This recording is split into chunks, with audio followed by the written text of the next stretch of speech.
Sa hindi inaasang pangyari mga kaibigan, may isang lalaki na pumunta sa dalawang Natawag tao lang na ang ito. lalaki Yun yung sa dulo, yung Tingnan niyo po nakadilaw. yung lalaki nakayalo po. Yung nakadilaw na damit po. Tingnan po natin.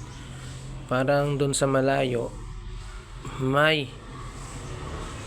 parang meron po siyang isang bagay sa kanyang tagiliran.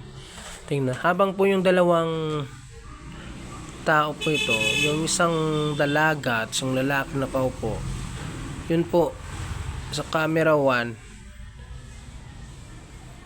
papunta po siya sa camera 2, yung may lalaki at saka yung babae. Ayan na po siya. Hinawakan pa yung motor. Ayun, biglang tumigil yung CCTV at pumunta siya sa lalaki. Uy, sumayaw. Biglang sumayaw pala.